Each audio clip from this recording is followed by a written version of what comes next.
跑出去了。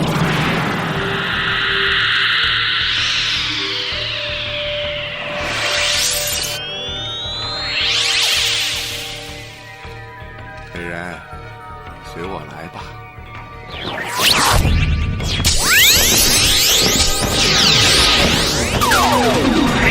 可是先走一步。好，先走。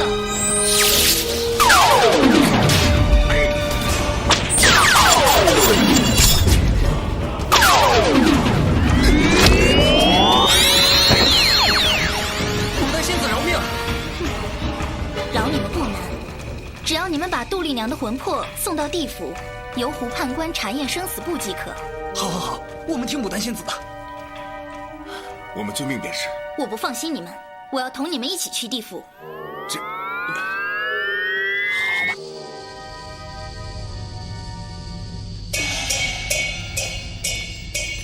天台流露难逢安，地狱无情去衡水。安乃师弟阎罗之一胡判官是也，奉玉帝之命专掌地狱阴刑。归公道在，今日新规多少？谁要上刀山，谁要下油锅，与我查来。是。胡判官，黑白无常回来了。黑白无常回来有什么新鲜的？让他们进来。可是后边还跟着一个。后边还跟着一个，谁啊？是我。哎呦，哎呦，牡丹仙子啊！哎呀，牡丹仙子前来下官有失远迎，恕罪恕罪。哎，仙子啊，这是他们在人间不守规矩，我替胡判官管教了一下，不知妥否？妥当妥当。哎，他们呀在人间劣迹斑斑，早就该管管了。只是本官公事繁忙，疏于管教，让仙子费心了。多谢多谢啊！举手之劳，胡判官太客气了。既然回了地府，我就把他们交还给胡判官吧。好好好，你们两个丢人的东西，快下去！是。借问仙子，仙子肯屈尊到我地府来，恐怕还有其他的事情吧？正是。丽娘，进来。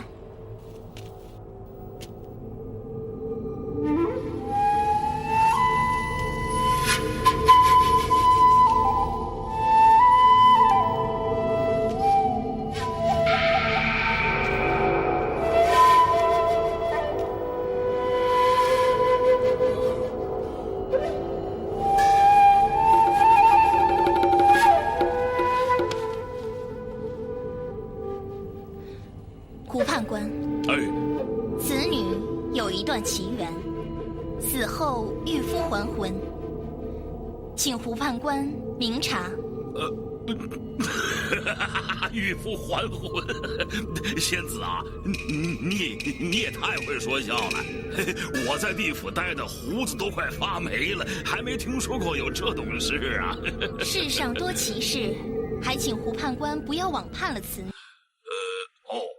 那既然仙子前来说情，那我就问问啊，鬼公桃在，给这女鬼一碗醒魂汤。是。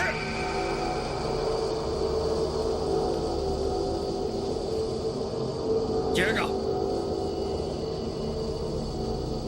喝。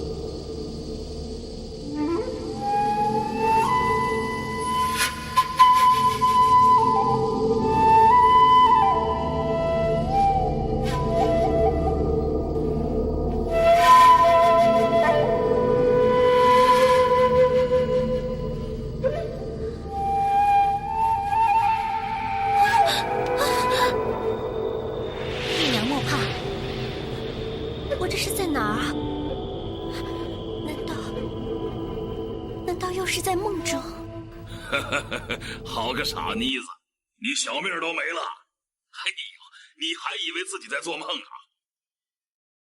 我上次在梦中告诉过你，你只有1日的阳寿了。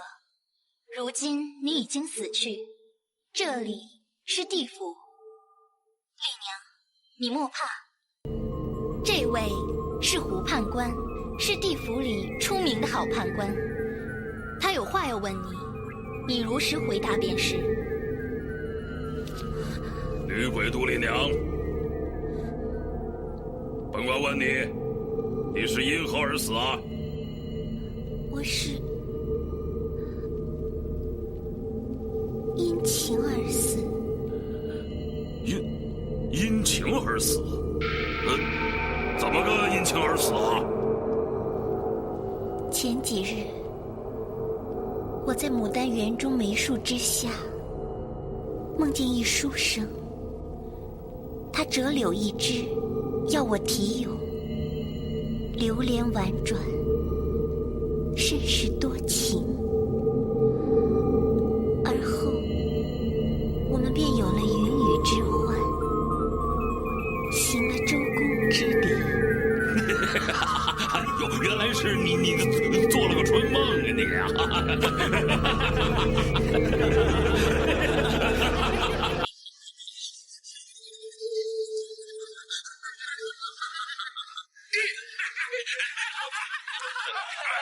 别笑了啊！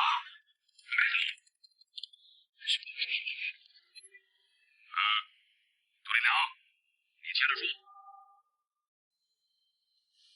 醒来之后，我便一病不起，定是性命。你就这么死了？为了一个梦，就这么丢了性命，怪哉，怪哉呀！胡判官说错了，丽娘不是因梦而死，而是因为梦中有情。丽娘是因情而死。哦，因情而死，因情而死，鬼公嫂，在，记清楚了。是。丽娘啊，那你可知那个梦中的书生他是谁啊？他自称是岭南书生柳梦梅。哦，柳梦梅，查生死簿。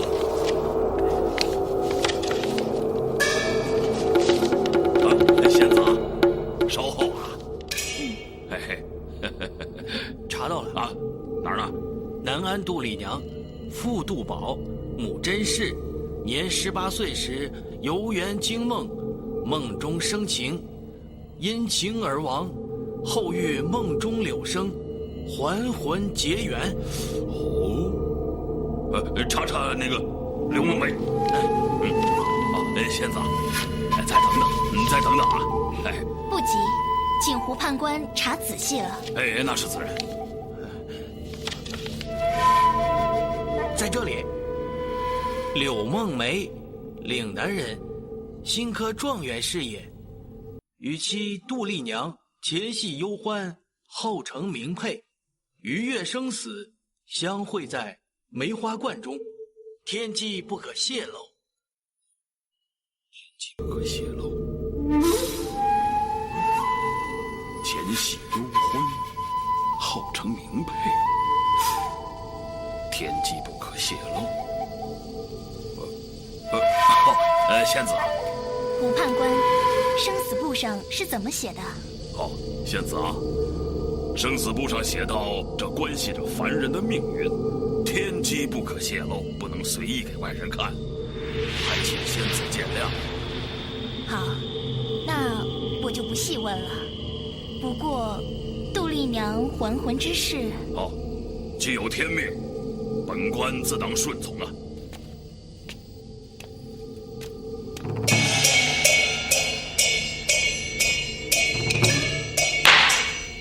杜丽娘，本官可以就此放你的魂魄出地府，去寻你那未来的夫君。你若寻得到，便让他帮你还魂复生；你若寻不到，或是寻到了，但他不肯帮你还魂，那么你就只能做这阴阳界的孤魂野鬼，永世不得超生。杜丽娘，你可听好了？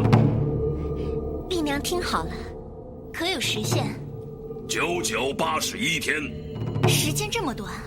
下官这里有一颗护体金丹，可保他的肉身9981天不坏。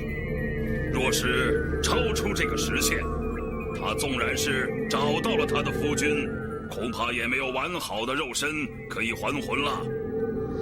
杜丽娘，我再问你，你是想安心的留在地府里等着转世轮回呢，还是想冒着永世不得超生的危险去寻找你未来的夫君呢？丽娘愿寻夫。你可想仔细了，你只有9981天的时限，若是过了这时限，哪怕是只过了1天，你也只能做这阴阳界的孤魂野鬼了。丽娘已经想好了，永不悔改。师傅，这小妮子的性子还真烈呀，要不你劝劝她？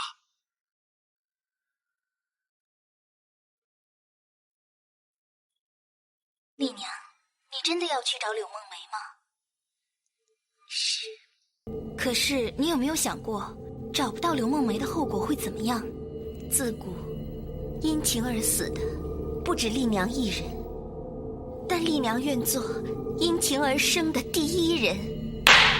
好气一破，本官成全你。回公曹，再给他一道幽魂符，送他出地府。是。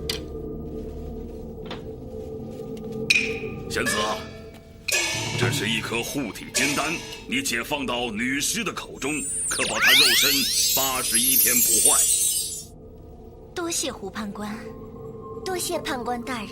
哎，起来。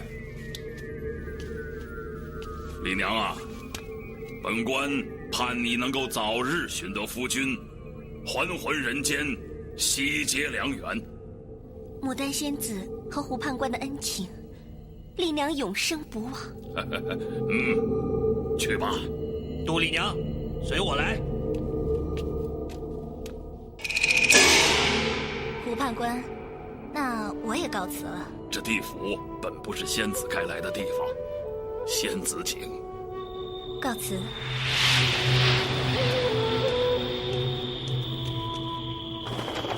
倪先生，我的倪先生，你去的何其早也呀！丽娘，你看。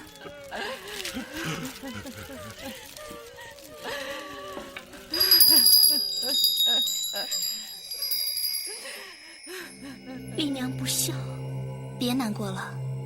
等你复生之后，大家都会为你高兴的。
在天上、人间、地狱这3界之中，恐怕也没有第2个人像你这样看自己了。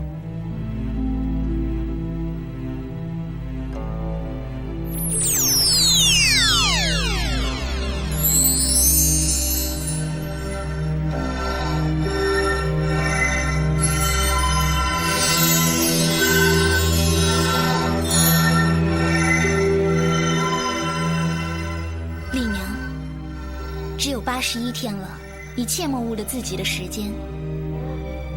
多谢仙子提醒，丽娘会用心去寻夫的，好吧？速速去岭南吧。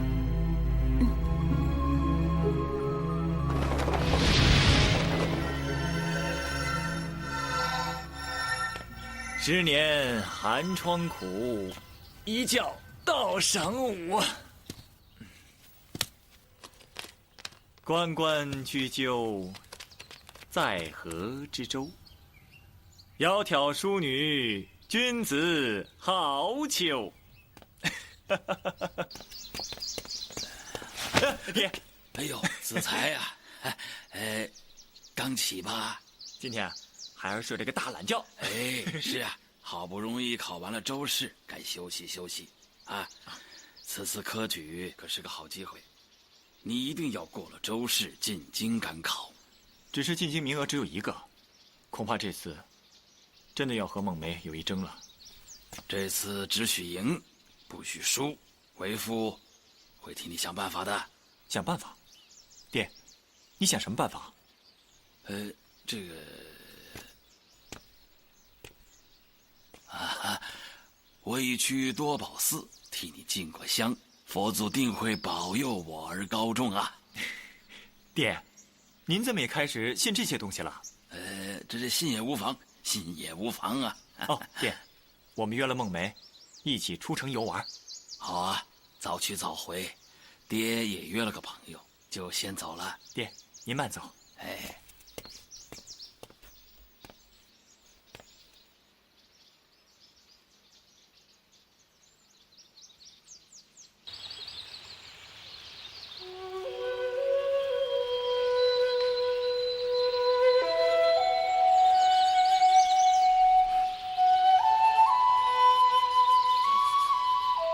公子，这次考得怎么样啊？说来奇怪啊，我考试那几天心里颇不安宁，总觉得发生了什么不好的事情。哎呀，公子啊，那可怎么办呢？啊，头公，没事的，我考的应该还不错，你放心吧。回头啊，我让老婆子给公子多做几件新衣裳，进京赶考时啊，你把它给穿上啊。不用了，正所谓谋事在人，成事在天，不急啊。老头子，过来帮帮我。来了来了。给这棵树浇浇水。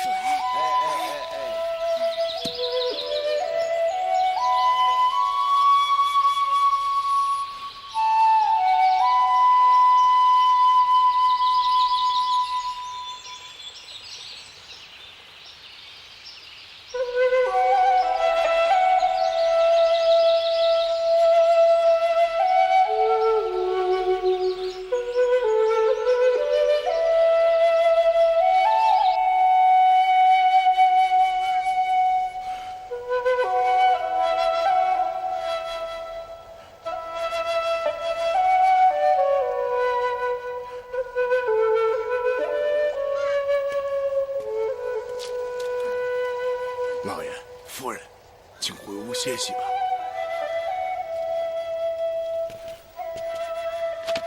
老爷、夫人，惠贞是被逐之人，本不该多言。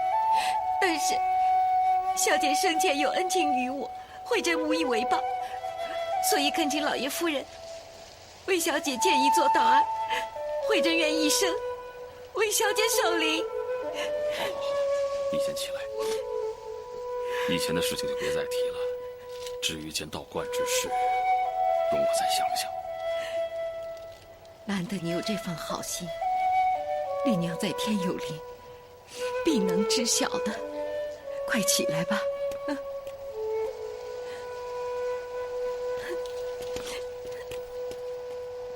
老爷，惠贞所言之事，我看可行啊。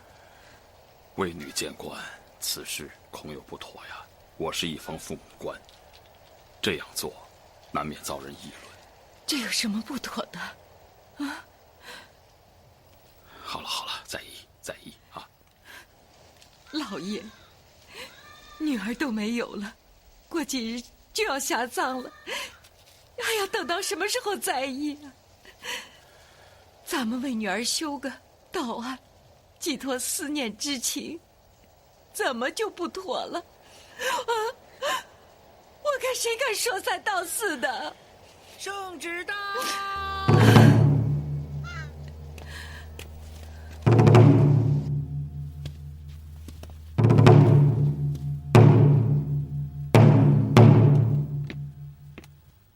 南安太守杜宝接旨。奉天承运，皇帝诏曰：今金国屯兵江北，勾结江南贼寇，危及淮阳，着命杜宝升任淮阳安抚使，抗敌灭寇，此令10万火急。杜宝接旨即行，钦此。臣杜宝领旨，万岁万岁万万岁！杜大人，快快请起。杜大人，府上好像是在办丧事啊。小女身亡。杜大人节哀。家事烦乱，国事如此紧急，杜太守……大人放心，杜宝绝不会因私废公，必会遵旨而行，速去淮阳赴任。好，杜大人之忠心，真是天地可见呐。那本官就先告辞了。大人请。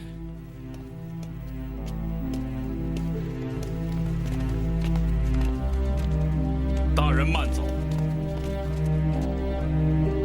夫人啊，那就依你之见，在牡丹园中为丽娘修建一座道观。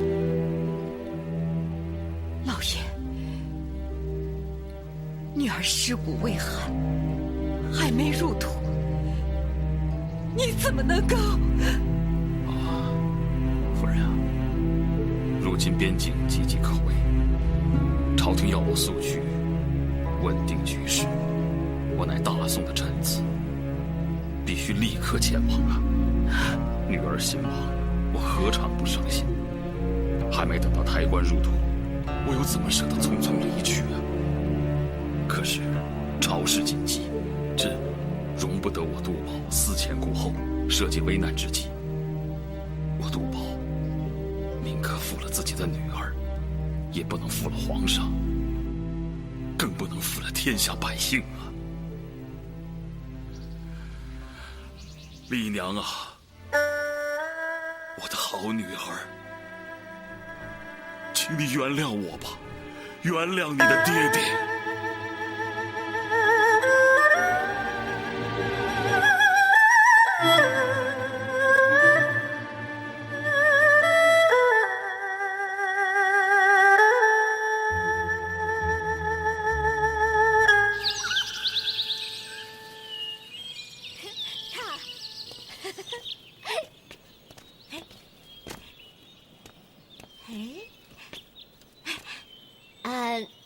你们听说过刘关张桃园三结义吧？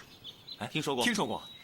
那我们也来个柳韩吴竹林三结义，你看怎么样？好啊，好什么好啊？你们两个马上就要拜堂成亲了，还结什么金兰呀？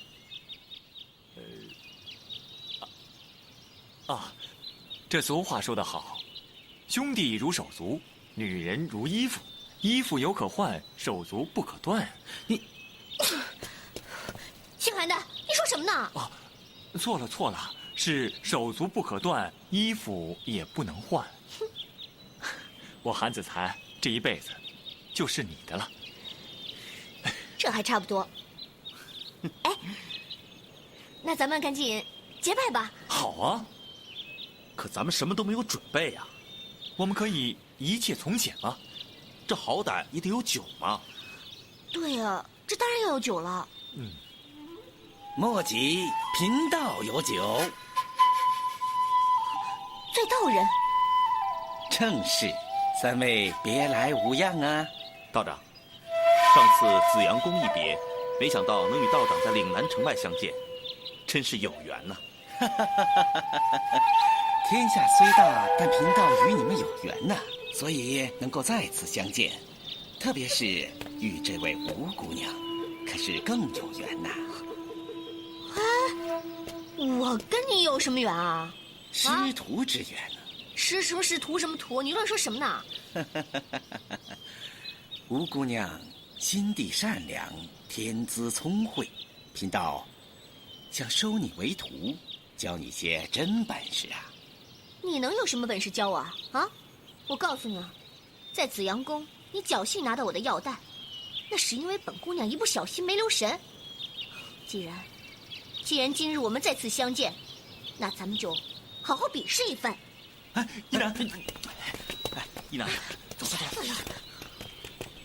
哎，一南，不行啊！一南，这位道长一看就是身手不凡之人啊。就是啊，你看他的身形、气度、神态，一看就是有功夫啊。对呀，去！你们两个又不会武功，那外行看的是热闹。本姑娘今天就教教你们怎么看门道。走，老道士，来吧。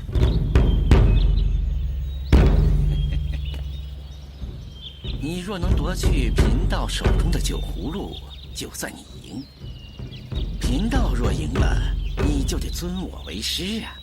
好，一言为定。但是你若是输了，嗨，你们听好了，你得对我连喊3声：我服了，我服了，我服了。好，小心！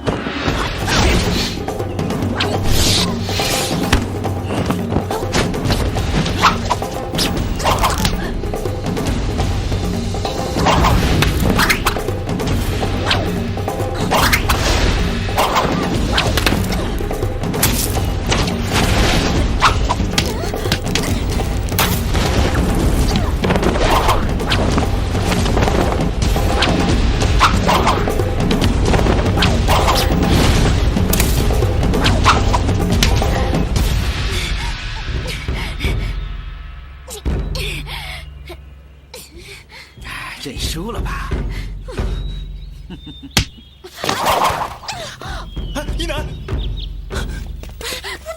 一南，今天先教你如何尊师，咱们有缘，自是后会有期。这酒葫芦嘛，就送与你们了。真是！哎，别走！你，哎，一南，下次让我见到你，下次真要再遇见，我看你还是躲起来吧，免得被他抓去当徒弟。我呸！我死也不当他徒弟。哎呀，一南，你别胡说八道，说死多不吉利啊！哦，对了，我们现在还结不结拜啊？当然结啊！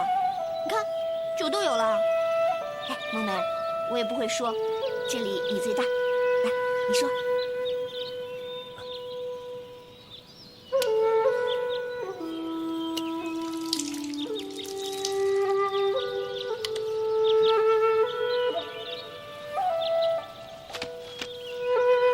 苍天在上，黄土在下，今我柳梦梅，我韩子才，吴亦南，一结金兰，虽不及陛下香火以敬天地，然我三人以赤诚之心，天地可见。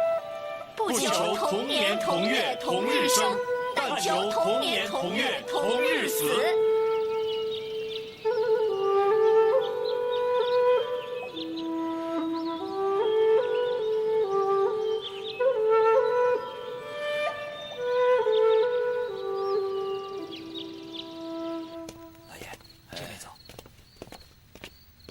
这位小哥，请通禀一下苗大人，就说岭南姓韩的求见。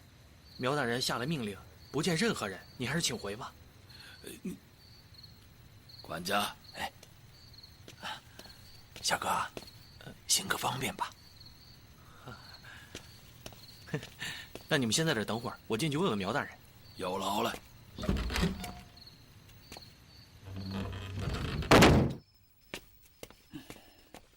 启禀大人，有人来访。周氏择路之时，有来访者，本官一概不见。当家吧。那个人说他姓韩，大人一定会见的。姓韩？莫非是？快请贵客进来。是。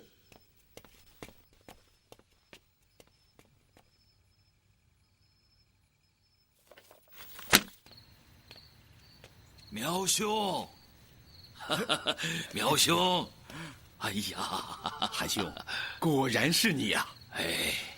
苗兄啊，自临安一别，你我有7年没见了吧？是啊，苗兄别来无恙啊！哎呀，我可不比韩兄这般闲散呐，我这10年来苍老了不少啊。苗兄是朝廷重臣嘛，理应为皇上分忧啊！韩兄说笑了，快，屋里坐。好。请。你先下去吧，我来。是。韩兄请。客气。韩兄啊，你这大眼眼于世的日子过得可好吗？我这闲云野鹤可比不得苗兄你那般操劳，日子过得自然是悠闲得很呐。韩兄真是人间神仙呐，令我是好生羡慕啊！我这是官场失意，只能退而求其次，过这种闲散的归隐生活，哪里有什么好羡慕的呀？官场弄人呐，韩兄这般大才却无处施展，可惜呀。我已经老了，也没什么雄心壮志了。我的所有抱负都寄托在我儿身上了。子才，如今也该是弱冠之年了吧？20有2了。哎呀，孩子们都已经成人了，你我能不老吗？啊？是啊，孩子长大了，我们也该为他们想想出路啦。韩家是书香门第，想必子才也定是才学出众吧？韩某不敢妄言。若论我儿之才华，在这岭南城中，那是数1数2的。哦，那定是参加了今年的州试吧？是也。那我能帮上什么忙呢？我想请苗兄看看子才能否进京赶考啊！贤侄既然在岭南是数1数2的人才，这上京赶考应该不是难事啊。那何必又找我帮忙呢？这次进京参加殿试的名额只有1个。子才虽有数1数2之才，但若是不小心数了个第2，那不是枉费功夫吗？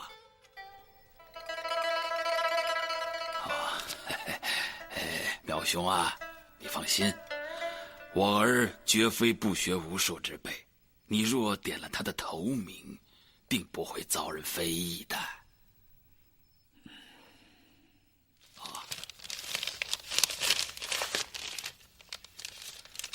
这是我儿平日里写的诗文，请苗兄过目。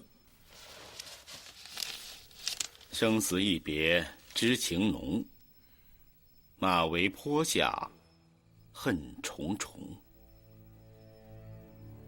欲攀明月照红影，却驾流云传情中。前瞻蜀地千山外，回望长安两泪中。与叶文龄惊梦醒，犹觉抚琴大明宫。哎呀，不愧是韩家的儿郎啊！这诗文不失大家风范，同是写唐玄宗与杨贵妃之事，却不输给白居易的《长恨歌》呀！哎呀，哎呀，好诗啊！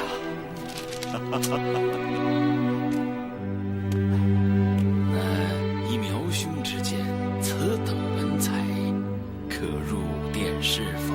啊，入的，入的，就是殿试张榜时，也该排在甲等之列。那还请苗兄多多帮衬呐！哎呀，韩兄，你就放心好了。如果子才贤侄确实有此才华，那么周氏夺魁，不在话下。我就怕有什么意外，所以连夜来找苗兄商议呀。不是我不肯帮忙，只是所有的试卷都已经把考生的名字封起来了。我虽然是主考，但也不得拆看考生的姓名啊。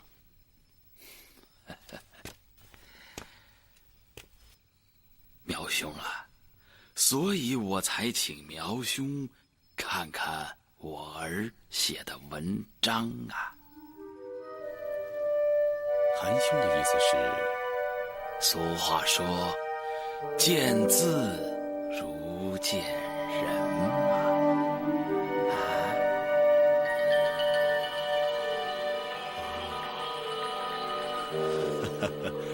我懂了，我懂了。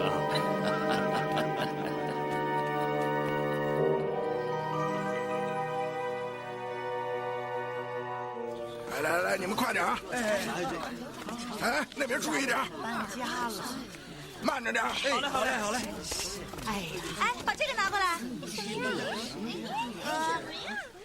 把东西放这儿。小孩别在这儿闹了。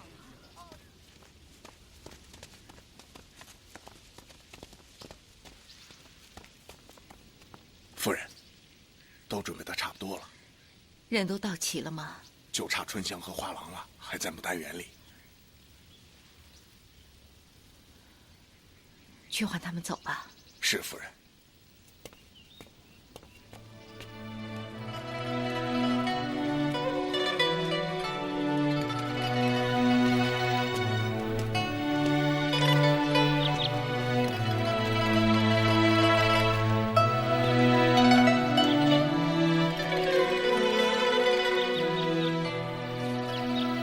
花郎，小姐说，要我们把这匣子放到太湖石里面，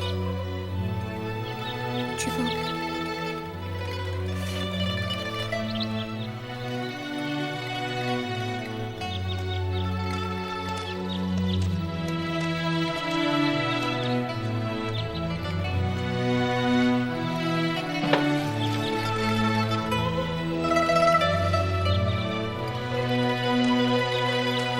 春香，走吧。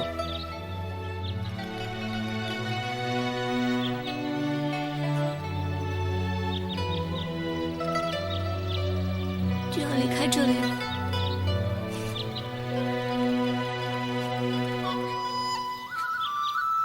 你舍得吗？我当然舍不得。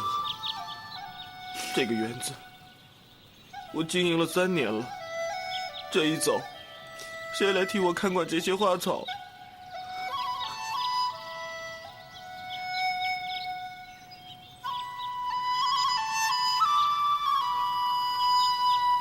走吧。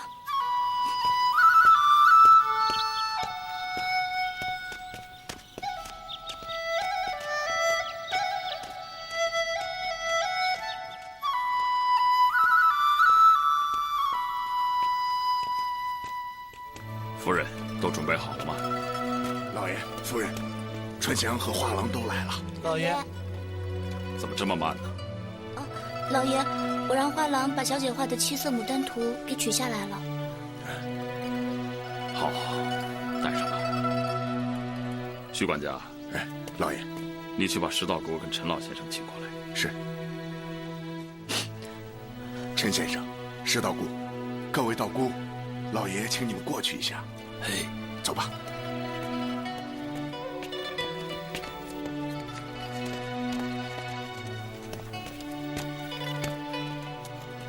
夫人，老爷。石道姑，陈老先生，这是我为丽娘修建道观准备的银子，请你们收下。我和夫人就要去淮阳了，此事便劳烦2位了。谢谢夫人，谢谢老爷。丽娘生前说，死后要葬在牡丹亭旁边的梅树下，就依她之愿吧。老爷，您放心的走吧，我们定会将小姐安葬好，日日为她烧香祈福的。丽娘的道观就叫做梅花观吧。老爷，贫道记住了。好，陈老先生，我家里的几亩薄田就留给你和石道姑，租给他人耕种，你也能有些收成，全当是丽娘的香火钱吧。是。夫人，我们走吧。老爷，老爷，冉头元，你干什么？